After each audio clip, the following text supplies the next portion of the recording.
ये सैटेलाइट तस्वीरें हैं इजरायली शहरों की, जहां की मैपिंग कर हिजबुल्लाह ने इजरायल को बैकफुट पर ढकेल दिया है। हिजबुल्लाह लड़ाके अब इजरायल के अहम ठिकानों की मैपिंग का फायदा उठा रहे हैं। इजरायल के अलग अलग ठिकानों और सैनिकों के समूहों को अब आसान शिकार बना रहे हैं। समूह के लड़ाके आए दिन इजरायल पर भीषण बमों की बौछार कर रहे हैं।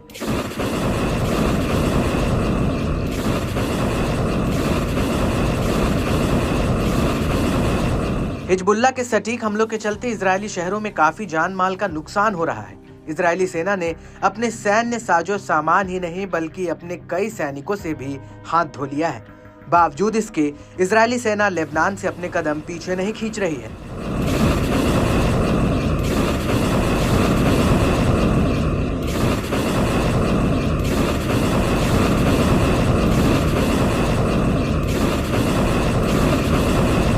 इसी कड़ी में हिजबुल्लाह ने उत्तरी इजरायल के इलाट इजरायली ब्रिगेड को रॉकेट हमले से निशाना बनाया। इसके अलावा पहली बार इजरायल की जमीनी सेना के एक कैंप पर हमला बोला गया। इस दौरान बड़े पैमाने पर नुकसान का दावा किया जा रहा है, मगर अब इजरायली सेना की ओर से इस पर कोई प्रतिक्रिया सामने नहीं आई है। दावा तो ये भी है कि लड़ाकों ने रॉकेट बैराज से उत्तर में गोलानी ब्रिगेड कमांड के प्रशासनिक मुख्यालय श्रगा बेस को निशाना बनाया।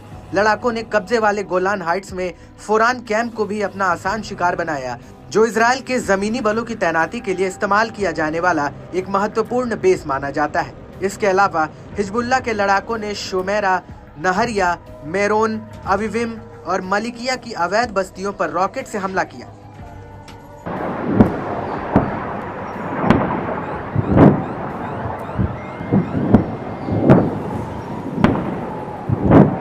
समूह ने गोलान में इसी तरह के रॉकेट बैराज से उत्तरी राविया बेस पर हमला किया, जो इजरायली सेना की 188वीं ब्रिगेड की 71वीं बख्तरबंद बटालियन का कमांड मुख्यालय है।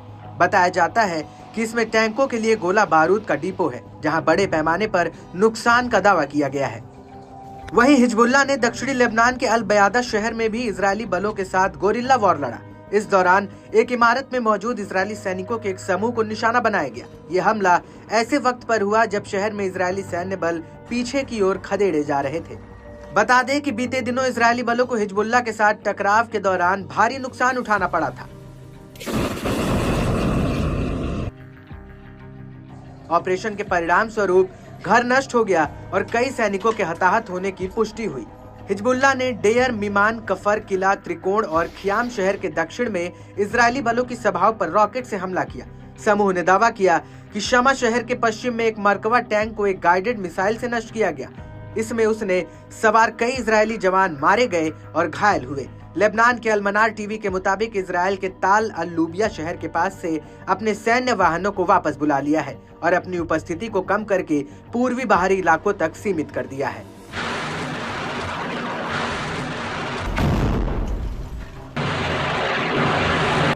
इस बीच इजरायली चैनल 12 ने बताया कि हिजबुल्लाह के हमलों से उत्तर और दक्षिण इजरायल की कई सड़कें बर्बाद हो गई हैं। युद्ध ने आजीविका, अर्थव्यवस्था, पर्यटन और कृषि को तबाह कर दिया है।